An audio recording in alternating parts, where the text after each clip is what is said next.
another big controversy is happening with the St. Louis Chess Club and, of course, Hans Niemann. Report that Jordan Van Forest, who was there, won $2,800 playing Bughouse in one night. Are you kidding me? $2,800? That's a lot of Not, money. not bad, right? That's He really could have good. he could have also lost money. It was at like 2 in the morning or 3 in the morning. I was so tired I just couldn't see the pieces anymore.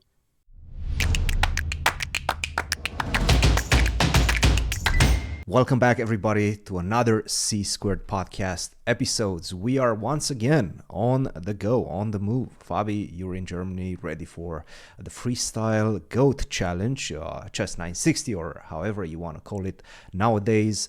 But I mean, we have to address something first. You got a haircut, man. Yeah, I did. It is what it is, as they say. I think that's the big one, right? Because I remember last year when we were getting ready to play the Tata Steel, when you were getting ready to play the Tata Steel, and we met in Spain, and you had the exact same haircut. There's something at the beginning of the year that, you know, you just kind of shed your skin off. I don't know, shed your hair off. Like, is there some symbolism attached to it? Well, this is not as short as that one, but um, I basically told the guy, he was like, "What do you want me to do?" I was like, "You do what you want to do." And he was like, "Do you want to clean like me?" I was like, "Sure, let's do it." So, um, then he charged me an amount that I feel was like you're a tourist amount. That was the sort of thing. It was like 30 euros. Where is I this, was in like, Germany? yeah. I was like, okay, I'm not sure the prices for haircuts in different countries. Like I've gone to Spain, it's like in when I've gone to Spain, it's been 10 euros or 8 euros, which is very cheap. You go to the US, you're probably looking at like $25, maybe more, depending if you're going to a really fancy place. But if you're going to like an old school barber shop, I guess like 20, $25 these No, days, no, right? no, no, no, no, no. The barber shops are extremely expensive. If you go to, I mean, like, I don't at know, least the when I went to like old school barber shop, it was like twenty bucks and then you leave a tip, right? And um, whatever, like 20%, I I mean, guess if you is go the to standard. Supercuts, it's $20. Supercuts is $20, which is like a chain. If you go to barbershops, it's I'm like 45. okay. I think 45 is excessive. I don't, That's what I pay for my haircuts, and yeah, that's like it could be. that's like I feel like it's Missouri. not very regulated, is it? I mean, It's it not. seems like, anyway, I felt like 30 euros. He gave me a look. I was like, okay, is he waiting for me to say something? But I didn't. I don't care that much. I mean, okay. Like we didn't agree to a price beforehand. It didn't seem like it seemed like he was just saying it off the cuff, like, okay, it's 30 euros, which basically all he did was take I mean, he basically just shaved my head. So it wasn't like he did something extraordinary there. Uh, Not to say that he did a bad job. I remember once in 2021, I went to this place in St. Louis, and it was like, I forget which part of town it was at, but it was like Latino barbershop. I think that's actually what it was called. And the guy, he looked at me, he's like, I don't know what to do with you. And then I could tell that he was like, he'd never seen hair like mine before, Yeah. or he had at least never cut it before. And then the guy looked terrified. Uh, so he did like the worst job ever. He barely cut it. He like did some stuff which wouldn't amount to a haircut. And then he charged me $35.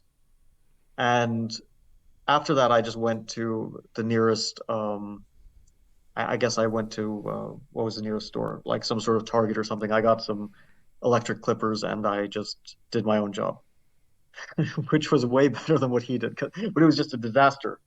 Uh, so that was my worst experience. I used to do that during 2021. I was giving myself haircuts. To be honest, I was doing a pretty good job. The problem is it was like extremely time consuming.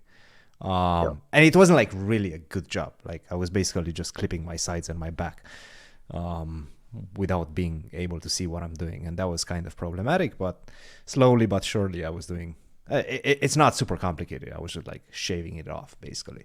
Yeah, Um, it's not the hardest job in the world if you want to do like the very basic stuff, right? If you just want to get it shorter. If you don't want to like style or do some, if you don't want to Designs, I fade or don't know, something, you know. Yeah, fades. yeah. I usually get a fade. So maybe that's why it's like 40, $45 generally. Like in Miami, for example, when I went there, I think it was like 35 30 or Oh yeah, 35, something like this that. is a great story. Like we have a flight and you decide, yeah, we have a flight at like 1 p.m. So why not get a haircut in the morning of all days? Well, Why not wait until you're back home and then get a haircut? Why I not do it on the day of the flight? I wanted to get a Miami haircut. So the thing is that I flew directly from the Pan Ams to Miami for the training camp. So I didn't have time to do anything. I didn't have time to like take care of myself. And during the camp, we basically don't have time to do any of that. No grooming, no nothing, right? So it's kind of like a shedding of the skin, like basically what we kind of discussed at the beginning. It's symbolic, I guess. I wanted to get a Miami haircut, symbolic, and just notify the world that we've done the job and now we go back home, type of thing. I don't know. At least that's the way I'm looking at it. you, Yes, you, that's how we all felt. well, I mean, first No, of all, it's fine. It's fine. It's fine.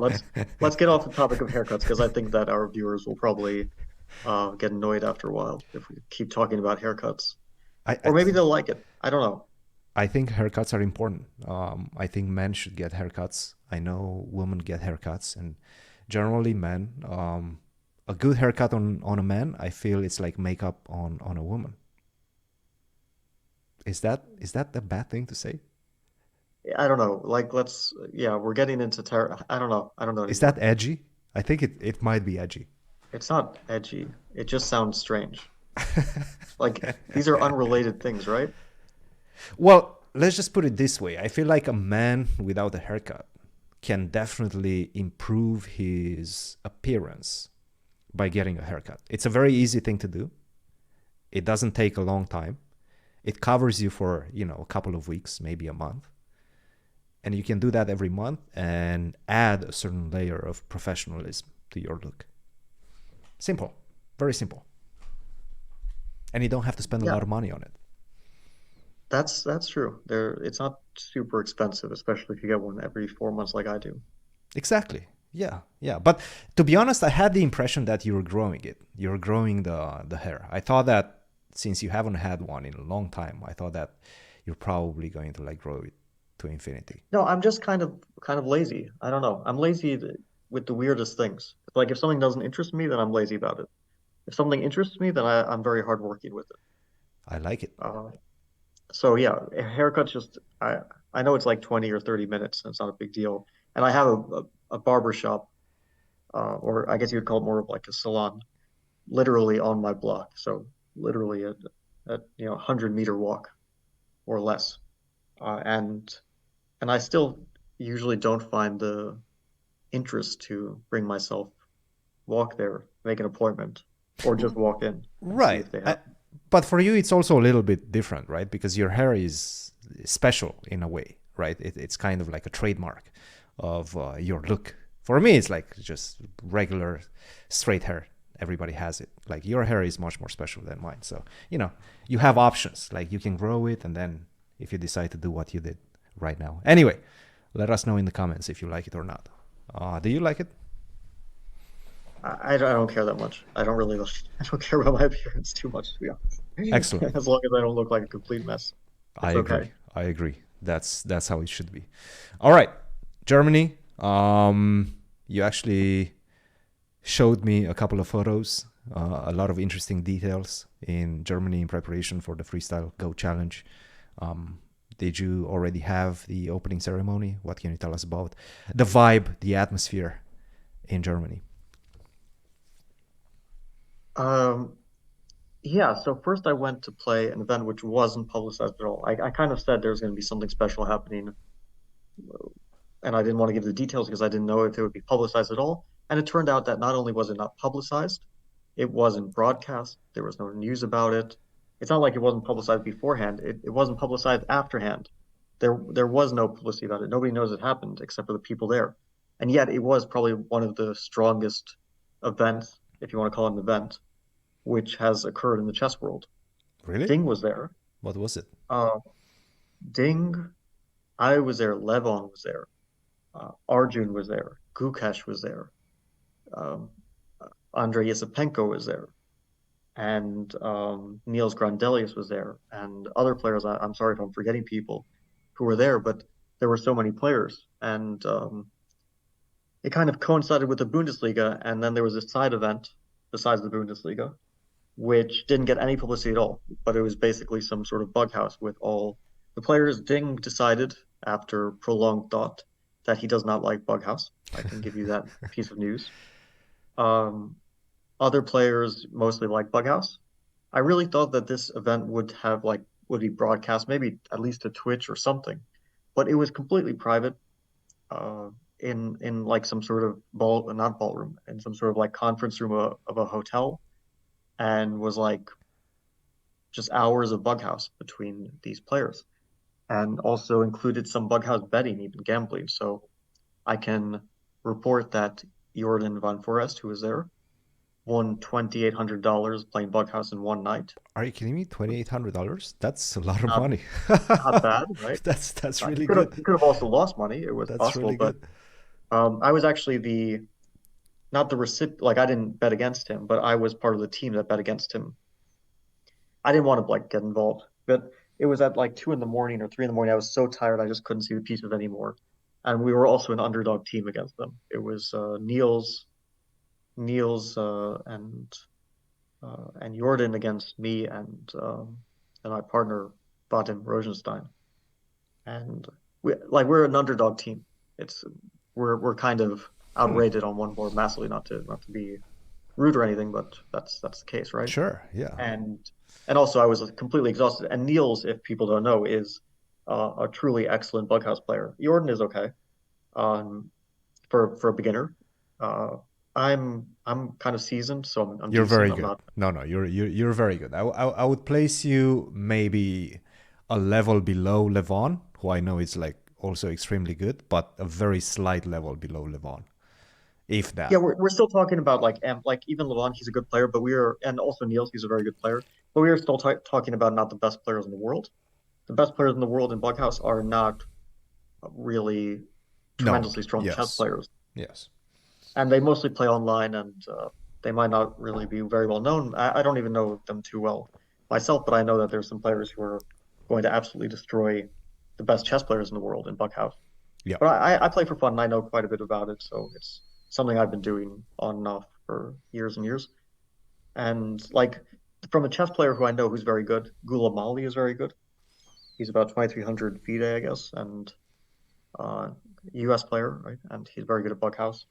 And then there's some online names that I've heard of, but I don't really know how good they are, like in the world rankings, if there are world rankings. Anyway, um, but that was it. It was a Bughouse thing. Very nice. Okay. So it was kind of like a private thing, um, a pleasure, of the organizer, I guess. You mentioned Vadim. I would assume he's involved in this whole ordeal. And I think he publicized at least his last the Backhouse the tournament that he did right during the WR Masters last year. And I think they had a lot of fun. It got a lot of media, and everybody seemed to be enjoying the games. I'm glad to hear that you guys had a good time. Was this at the same place where the tournament that you were just about to play it No, was? different city. I'm now in a city. I don't know if I would call it a city. I'm about an hour from Hamburg. Mm-hmm. So I don't like the place that we're at. I'm not exact. It's a resort, but I don't know like the surrounding area too well. I don't know if there's any major cities nearby. Maybe like, I mean, we're up north, so I guess we might even be close to Denmark, I guess. Mm-hmm. And like, I guess major German cities that are nearby are like Kiel, Lübeck, and Hamburg is like the biggest city that's nearby, but it's like an hour, maybe hour to 20 minutes away from that. So it's quite a. I mean, I went from I took a train from Dusseldorf to Hamburg, which was pretty convenient. I like the German train system. I mean, it's pretty easy. So I took one direct train, 3 hours, comfortable train, That's not bad. and just worked a bit on the train. Like they have Wi-Fi, everything is very convenient, and then took a car from there. Got here. It's a very beautiful resort. It's called the Waisenhaus It Resort. looked like that from the photos. It's like a five Yeah, star very resort. beautiful. The spa here was voted the best in the world. Uh, That's what I've heard at least. I Really? can't Wow. like I haven't done my research into this, but that's what I've heard that was voted the best in the world, and I went to see it because I really like sauna, I really like swimming Hmm. and all that. So I went to experience it. Spent about 2 hours. It was indeed very nice, and I just came from a dinner, and I saw some people I hadn't seen. Well, actually, I saw one person I hadn't seen in a long time. Peter Leko. Lego is there. Okay. Yeah, Is he a doing player who I commentary used to or play. Yeah, sorry, what's that? is he doing commentary for the tournament? Yes, he is with Tanya Sachdev. So I've seen Tanya recently in St. Louis, but Peter I haven't seen for 5 years. And we used to play very often, of course. He was one of the best players in the world during his time. Now he's focusing on commentary, coaching, and so on. But still, of course, one of the best players of his generation, no doubt. Played a world championship match against Kramnik in 2004. Hmm. And yeah, Tanya's doing the other commentary. It was a big dinner. Ding was there. Ding's mother, who I met recently for the first time. Very seems like a very nice person. I We don't like share a common language, but he was like a very nice person. Hmm. Hmm. Ding Ding is a nice guy as well. He's a quiet person, but generally seems quite personable. And yeah, that was about it. Magnus is also here, but he was sitting at a separate table along with Ali Reza was near their table. I don't know if they were.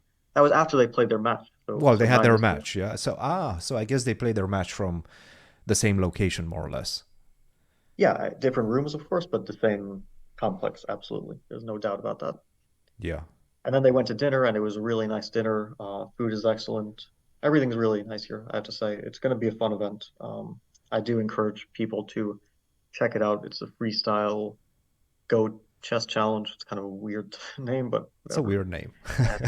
And goat, yeah, we've talked about goats. Goats are You good. like goats. You're a fan of I goats. like goats a lot. Yeah, no, I'm a very big fan. Um, they're kind of unfairly treated because they're seen as like these demonic symbols, right? Really? I guess Because they have so. I horns. guess so. Yes. Yes. Yes. Yes. Yeah, very often seen, The horns but and they're not everything. actually Hmm. Yeah. demonic, it turns out. I don't think. Um, I can't confirm, but I don't think that they're connected to demons in any way. Very nice animals, for sure. I mean, we use them for food, right? Goat cheese, goat meat. I mean, we use them quite a I'm lot not sure about, I for. mean, goat milk is very common. Yeah, goat Yes. cheese, but goat meat, we don't really eat goats, do we? Not that Mm, often, at least. I guess not. I Anyway, don't know. I like They their milk probably and their cheese. they probably eat goats in like Kazakhstan or something. I know they eat horse in Kazakhstan. They love their Yeah, horse in I've had Kazakhstan. horse. You've had horse. I've tried. Yeah, I hope our viewers don't judge me too harshly, but I tried horse, raw horse. Raw. Yeah. Okay, that sounds absolutely terrible. Frightening. That's it. I don't know about frightening, but yeah, okay. I have nothing against horses. People get very sensitive about horses because, yeah, especially in America, people love their horses, Yes. which is also fair. It's been a long time, so don't judge me too much on this. Yeah, yeah, yeah. Cool. So probably is going to be a fun event. When's the last time you played Chess 960? Was it the world? Actually, no. You played Chess 960 in St. Louis. Did you win Yes. that event last year? Well, I won in 2022, and in 2023, I did not win. I had to win the last round, but instead I lost the last round, and therefore my opponent won, Okay.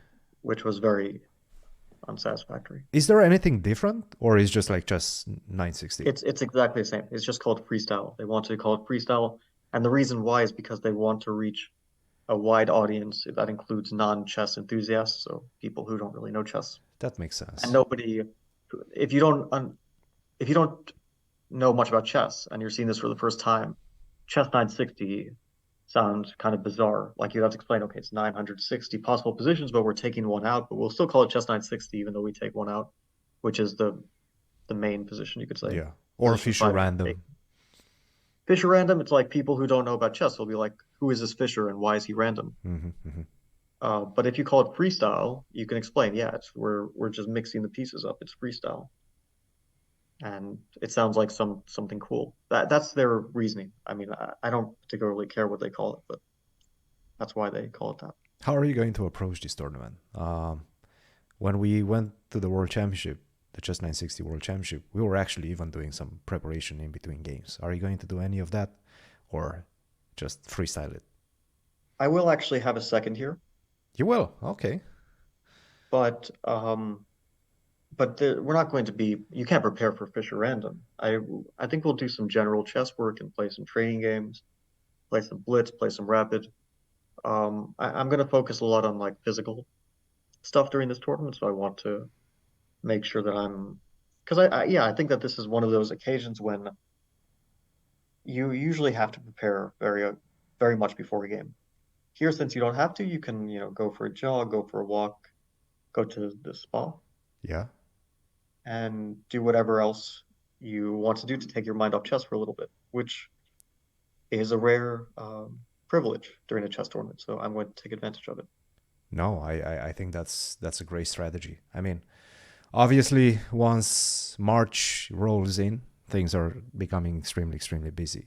The American Cup, training for the candidates, things of that nature. I mean, the candidates are approaching really quickly, and we know how taxing those can be. So yeah, no, that's actually sounds like a very fun event and very useful event as well. It nurtures the creativity a little bit. Why not have some fun?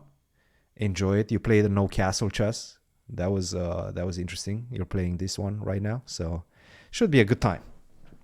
Should be a good time. And what's the time format?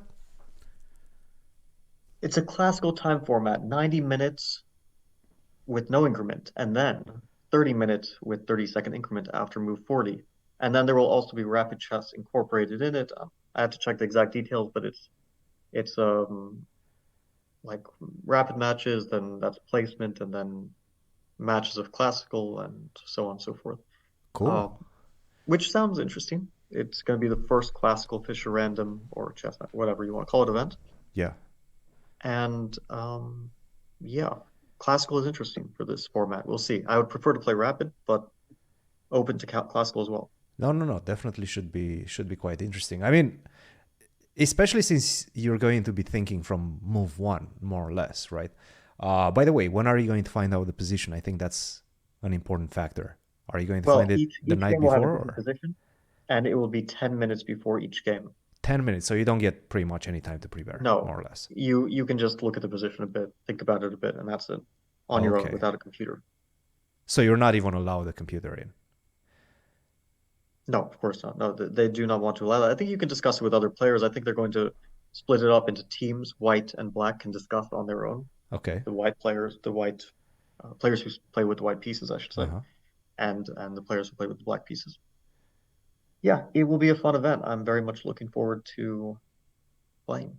Yeah, no, sounds like a good time, and we're going to post probably somewhere in the description all the details about the event, when it starts, where you can follow it. We're probably not going to do anything on the channel, but anyway, I'm definitely going to be following it for the fun of it. But yeah, that's fun. What else happened in the chess world in the last week or so since we last chatted? Oh,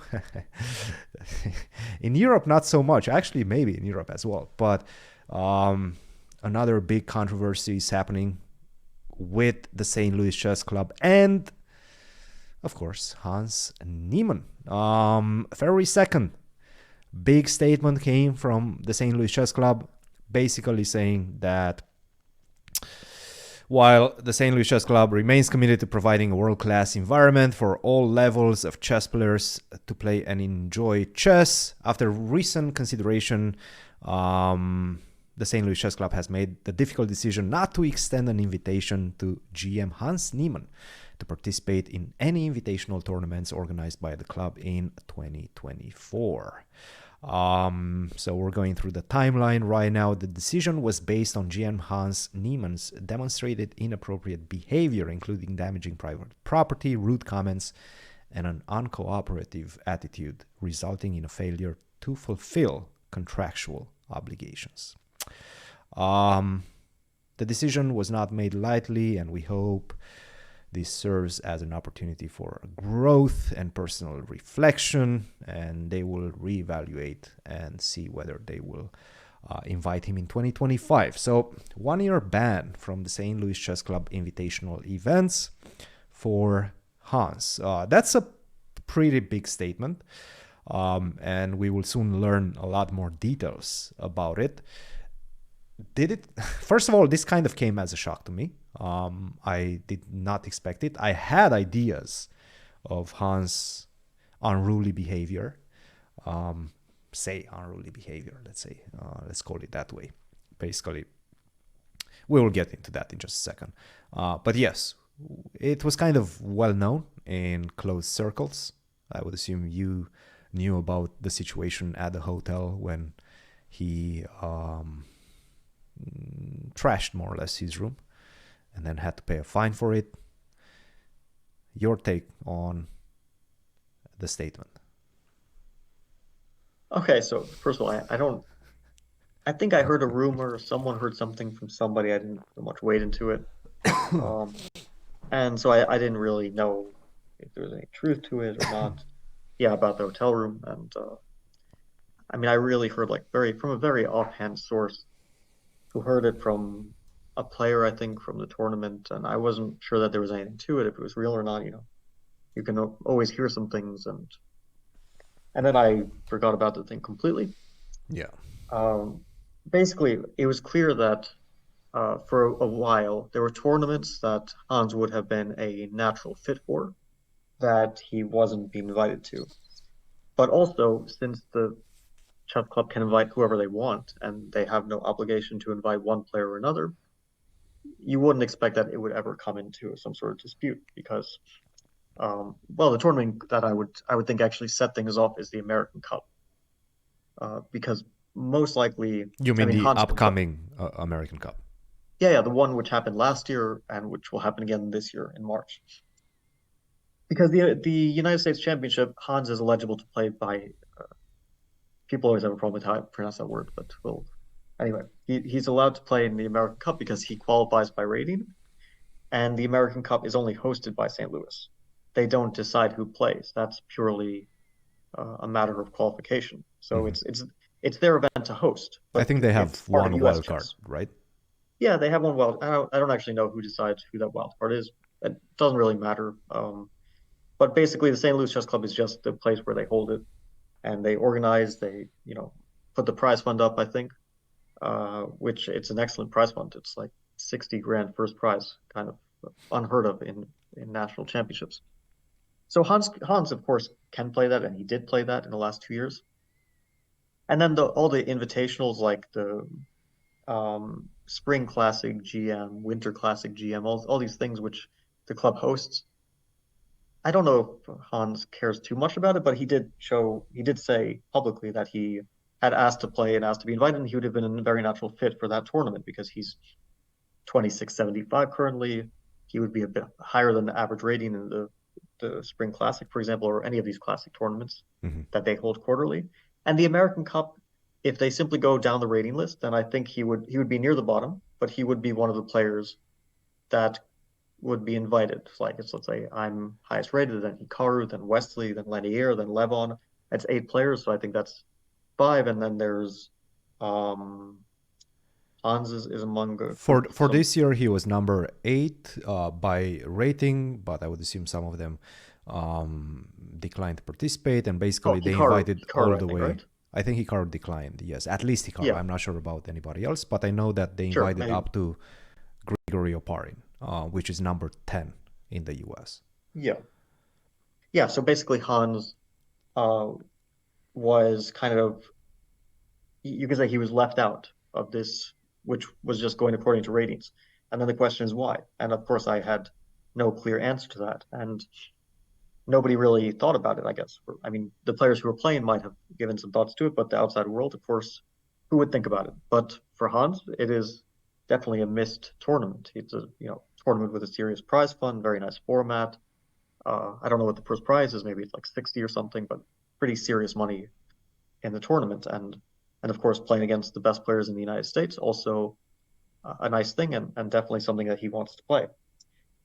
So I assume, and I don't know this, but I assume that that's what set it off. That basically he's like, I want to play this tournament. I'm in the rating list. I'm top eight in the United States. Is someone else getting it? Hmm. And well, we don't have to assume too much because Hans actually did give his story, his retelling of the events, Yeah. and he said that there was like communication back and forth. Mostly, he was trying to get in touch, and he wasn't getting responses. This is, of course, his account, so we don't really know exactly what the club would counter with in terms of if this is 100% accurate or not. But basically, he was saying that he was trying to get in contact and trying to get invited and asking for invites, and the club was not very responsive. And eventually, the reason that the club gave is um, that they're not inviting him because he damaged um, some private property, and he was kind of unhelpful in terms of interviews and stuff. I don't remember all the details, but basically that was it. And then Hans said, okay, I damaged this stuff in the hotel, but it was only a few minor things and I paid for it. And that's basically where the story stands. So I don't have inside info. I'm just saying exactly what Hans and the club publicly said. Basically, Hans is saying, I paid for the damage and so on. Um, and therefore, the slate should be wiped clean, right? Yeah. Yeah. And the club has decided that this slate is not wiped clean, and for the next year, I guess that's what Hmm. they said, right? Hmm. That 2024 this year. yeah, he can still play the U.S. Championship. Yes. That's I think a given. But And he played it last year as well. And I think when he stopped getting invitations was January 2023 by his account. That's when he said that things have sure, more or less slowed down in terms of invitations for him. So he didn't play the classics, the St. Louis Chess Classics. yeah. So yeah, I don't know the timeline exactly. Like, was it this U.S. Championship? I guess it was this U.S. champ, He like the played last one. 2023, yes. No, Yeah. I mean, but was like the hotel room this U.S. Championship? It It was this was one, it yes. was this one after, at least the discussion is that I think after the game against Robson when he caught his own queen. Okay, the timeline doesn't like 100% add up for me, but I don't really know the full story from all the parties involved. And to be honest, I don't care very much. I mean, it's Right. not really, it has nothing to do with me. Right. It's a private dispute between a player and an organizer. And the reason it got made public is because Hans um, told the St. Louis Chess Club, I'll make it public if you don't get on a call. And this is what he said again. If you Yes. don't get on a call and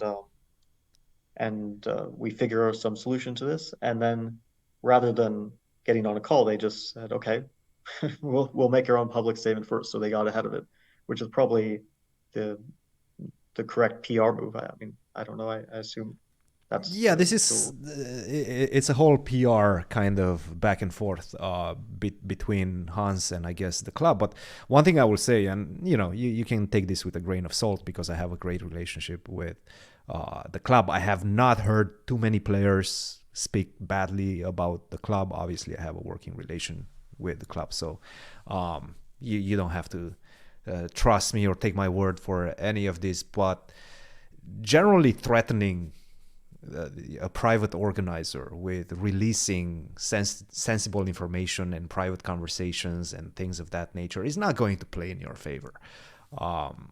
I feel that's just a losing move by itself for Hans if his stated goal, and he said it many times that his stated goal is to just play more tournaments and kind of escape the loop of open tournaments where it's so difficult to gain rating and whatnot. He wants to play invitational events, strong invitational events, and a lot of them are organized by the St. Louis Chess Club.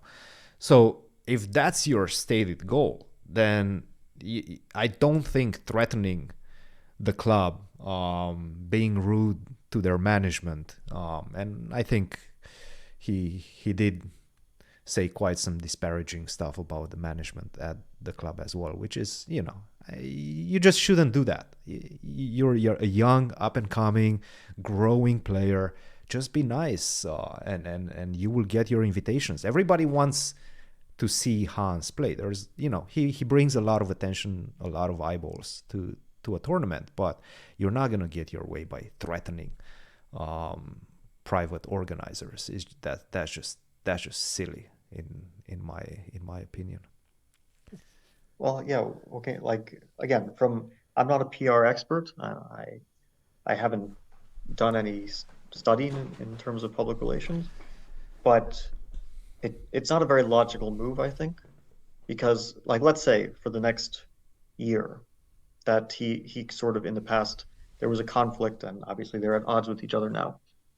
But for the next year, the main thing that he misses is the American Cup because the like classic events, they're they're good events, but they're not like gonna really change his career or Sure. I don't think that he's gonna miss those events so much. So it's mainly the American Cup. And the American Cup already the invitations are out. Like this move is not going to get him in the American Cup because it can't. Like the invitations are out and everyone the field is probably set already. I don't know for sure, but I assume so. Hmm. Like I already accepted my invitation, for example. Yeah, the field is set. So The field is set for so the American he's Cup. not getting it. There is no way that this move would gain him something, but it does potentially burn bridges. And I really doubt that he was at a point with the club where the relations were not possible to mend with in terms of, um, uh, just being Yes. friendly and Yes. cordial and trying to leave the past behind a bit. And yeah, it's I can give you an example. Like at some point, Ali Reza and the Tata Steel tournament organization had a big falling out Very because of good a point. pretty silly thing, but okay, it resulted in falling out. It was Ali Reza was very upset about the conditions during one game, and I don't know if it was a game against me actually, but it was basically he was The like last game. This was the maybe it was the last last game. game, yeah. Yeah. I They had forget to who he was. move his table because of Yeah, the tie breaks they that were wanted to starting. move his board because of an Armageddon or a tie-break game that was going to happen, I think, between Anish and Jordan. Jordan. Hmm. And okay, he's like, I'm not going to move during the middle of the game. Very fair point. But he got heated and basically he said, I'm never coming back. They said, you're never coming back. And look what happened a few years later. He's back. I mean, the main thing I think with all players is that like the world doesn't really doesn't care about us. I mean, we're purely performance-based athletes, if you want to call us athletes. But we only operate not on favor, but in terms of performance. So uh, if let's say you have some rough relations with an organizer, like time will smooth it over, and the rest you basically do by getting a high enough rating that the organizer wants to have you. And they're like, okay, yeah, we had some difficulties in the past, but whatever. You're 2770, you're invited. That's basically how it works. And I've never had like terrible relations with organizers or bad relations, but I understand if my rating goes down, they don't invite me. If my rating goes up, they invite me. That's how it works. And bad relationships or strained relationships will not stop that. That's the essential equation. That's it. It's organizers want high ratings. That's why Magnus plays. Okay. Of course, it's also the eyeballs. Like Hans, he has some X factor a little bit. He has notoriety. He has some fame, which means that he gets invitations, which, like Tata Steele, for example, he gets some invitations that maybe another 2680 rated player will not get. Hmm. Correct. So Yeah. although the narrative is very much that everyone's against him, it's actually quite the opposite because the organizers actually do want him there to raise the eyeballs a little bit, to raise the viewership. And as long as he's just not burning bridges, I mean, and if he improves his rating, he will get all the invitations that he could ever want. I mean, if he's 2750, nobody will deny him an invitation. Correct. But if you're not 2750, it's like okay, there's Gukash, there's Prague, there's Keimer, there's I mean there's a million players. It's a very competitive field. So um you can't expect like there's organizers that let's say in the past I've gotten a certain appearance fee to show up. And then a few years later my rating drops. I don't even like tell them, oh, but you gave me this in the past. It's like, okay, now you give me less. I understand. That's just the way it works. Hmm. My the demand for me is a bit lower. My rating is lower. If at some point I'm 2600, the demand will be zero, Hmm. and there will be nowhere that wants me to, no organizer that wants me to play. And I'm not going to go and say, well, I'm deserving of all these invites because I'm me. It's, hey, you have your rating? you have your results or you don't have anything. And um, but of course, you don't burn bridges. It's just very silly, and that's how the chess world works for people who are wondering. It's really rating based. That's essentially it. Yeah, no, rating, and you as Hans at like 2680, you are bringing something else to the table. You're bringing the attention, you're bringing, as you mentioned, the X factor. But at the end of the day, it's all about the relationships that you have with these organizers. It's important to not burn bridges and to not do stupid shit. And I feel like upping the stakes and coming up with these demands publicly, it's not a good idea. Yeah, Deal I with agree. it, But deal with it privately. Speak with the club. I understand there's been some, you know, falling off. And look, trashing a hotel room, it might not sound like much, but this is the hotel which the club hosts their opening and closing ceremonies. Maybe not opening actually for the US Championship, closing always. All the players are lodged there. This is a very nice hotel. They have a very long lasting relationship with the management. Even their offices are in this hotel. Like the St. Louis Chess Club management offices are in this hotel. So you sever those relationships by trashing,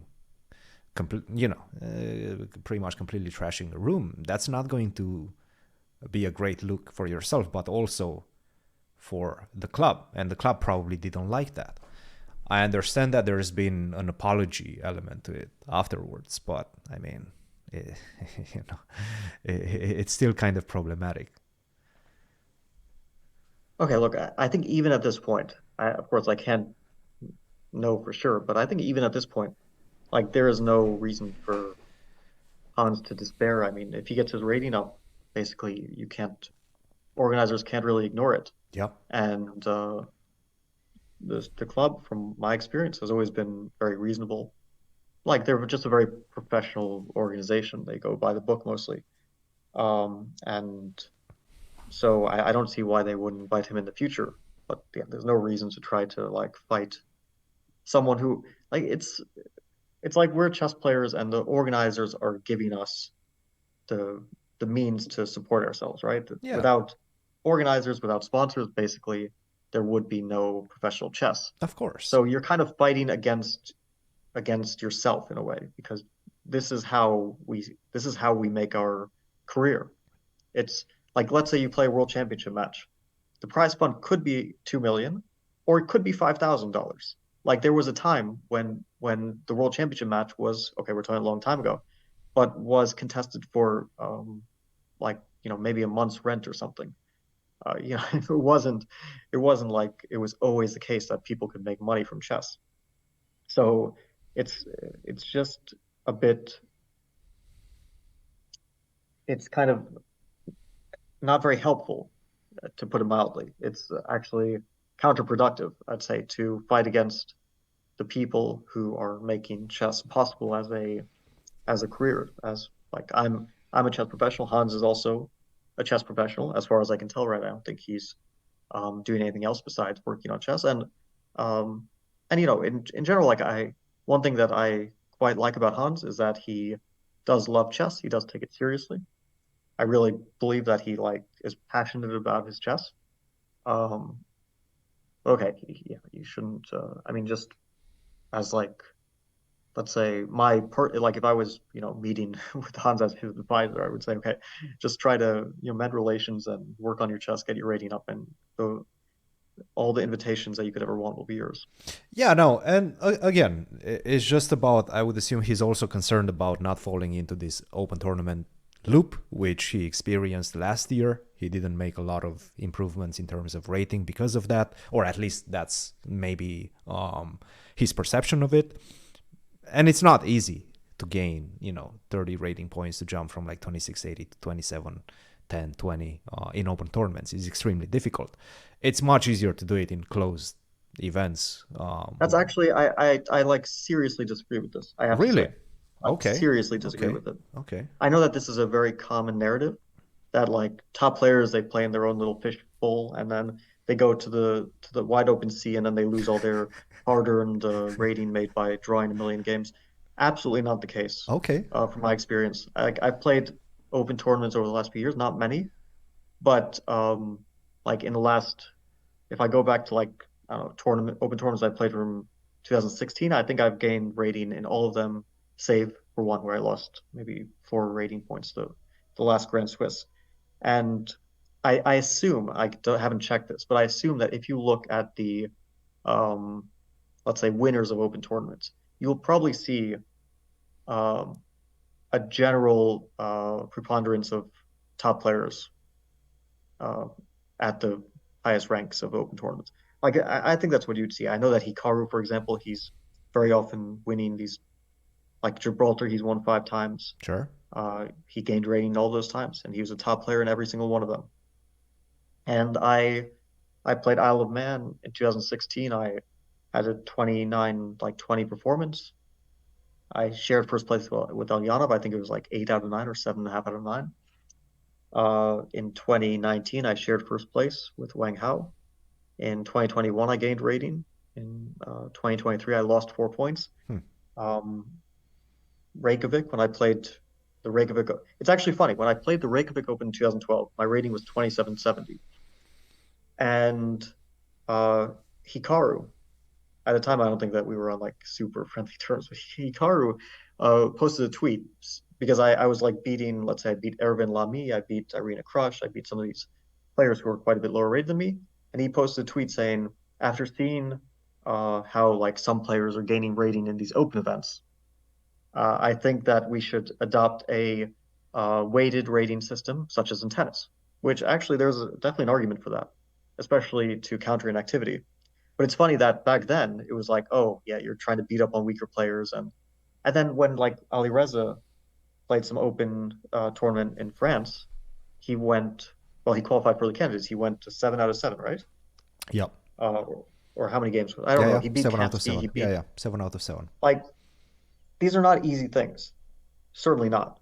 But ratings are there for a reason. It's not like Ali Reza. If you start putting him in open tournaments against 25 to 2650 average, that he's suddenly going to lose all his rating.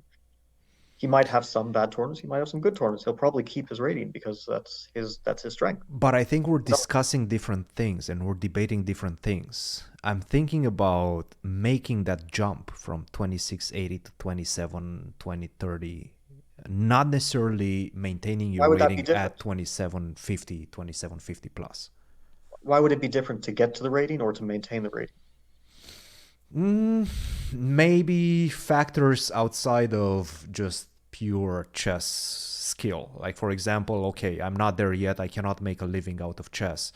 Um, Playing more of these open tournaments and not having the financial security to back it up because it's also very difficult to be on plus financially in these open tournaments compared to like invitationals in which you generally get an No, appearance fee. You that I have agree with.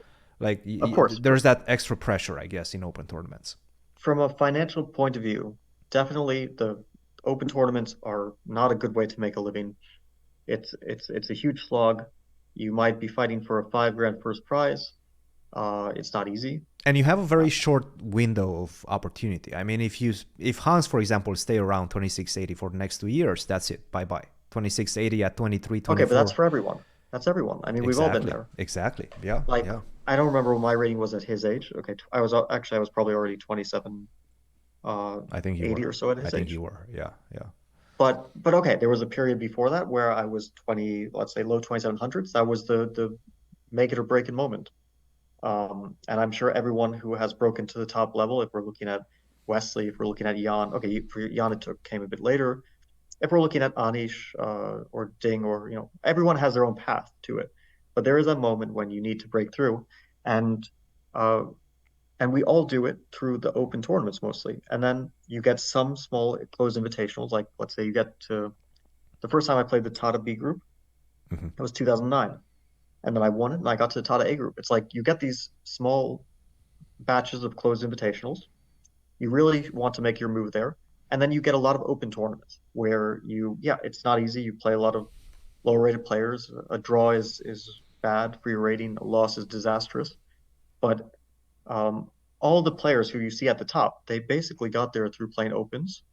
And then, of course, at that point, like there's criticism for playing, like, why would I play an open tournament? I mean, like, it doesn't make any financial sense. Of Correct. course, if you have an open with a huge first prize, by all means, I'll play it. I mean, you saw Magnus and you saw Hikaru playing the what was it in Doha or no, it wasn't Doha? Yeah. It Yeah, was Qatar Masters.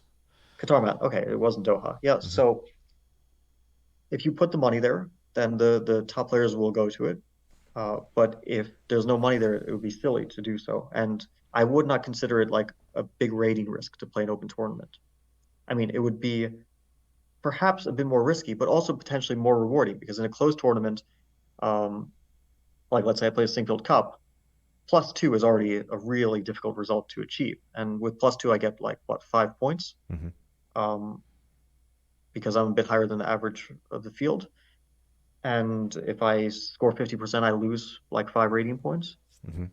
which is very easy to achieve. And then if I get a bit desperate trying to win, then I'm in minus, and suddenly my rating, yeah, the Vikings tournament, okay, certainly a mixed field, but we Yeah. saw Ding dropping like 17 rating points. We saw Ali Reza, we saw Nepo, Yeah. Jan, Vaikanze is a all of them dangerous dropped. one. Vaikanze is definitely a But dangerous it's one. not like there's dangerous or not dangerous. We also saw Anish gaining 15 rating points. We saw Wei break into the top 10. Ratings are there for a reason. They mean something.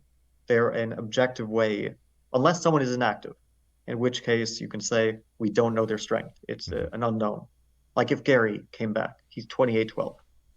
Is he Yeah, really? we can probably guess that he's going to drop his rating massively from inactivity. But we don't know if he's going to be 2700, 2650, 2720, right? Yeah. All kind of unknown. Yeah. Uh, but the players who are active, we know that their rating means something, unless they're on a huge downward or on upward trend, and then we can say, okay, they're probably either underrated or overrated, depending on certain factors. Let's say. Hmm. Hmm. What's funny?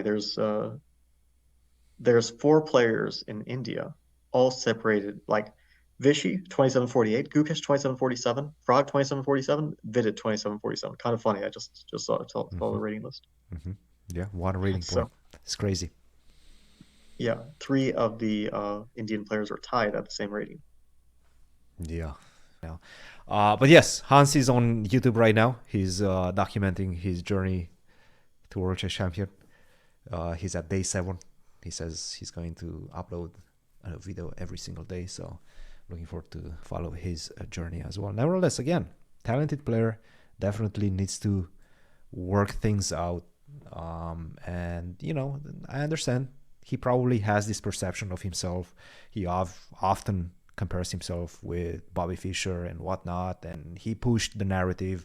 He pushed the envelope for better conditions for chess players. I don't think that's the case right now. You're just fighting an unnecessary battle against somebody that probably wants what's best for yourself, but not under the current circumstances. And that's, I guess, our 2 cents on Hans' situation, Hans and the club situation. By the way, the club, just as we were recording this podcast, announced the field for the American Cup. And I don't think there's any surprises there. Let me just check really quick. Boom. The American Cup. Where is the American Cup? Oh, I don't see it yet. Okay, I can probably tell you the list. I assume that it is going to be, besides me, Wesley, Lanier, Lebon, Yes. Grigori Oparin, who I think Yes. I'll play, Yes. Sam Sevian. Wait, so 4, 5, 6, that's 6. There's two more. Um, uh, who else there be? I'm forgetting It's funny because someone it for says sure. that it's there, but it's not there. Um. Pa, pa, pa, Okay, wait. pa. And then I would think Sam Shankland would probably be there. Yes, Sam Shankland and Shanklin should be there. Yes. Ray Robson, of course. Mm, That'll yeah. be the field. Yeah. So Wesley, Lanier, Levon, Ray, Shankland, um, Grigori, and again, I'm forgetting someone different now. And did I say Levon? Anyway, I think we named all Yes. the names. Yes. Yeah, no, and we'll discuss about that tournament in later podcasts. Fabi, I'll let you go because I think it's pretty late for you. It's close to midnight, 11:30. Just came back from dinner, recorded podcast, doing a lot of work. Tomorrow you're starting or after tomorrow? Tomorrow is the media day, and the day after we start to play. Cool, awesome. Well, we'll keep an eye out for everything that's happening in Germany, and good luck. Have fun, and I'm sure we'll Thank you. catch up at some point during the event to chat about it and gauge your experience with the Freestyle Goat Chess Challenge. Absolutely. All right, guys. Cheers. Have a good one. Have Take a care. great week. Both of you. You as well, Fabi. Thank you. Bye Thank you. bye.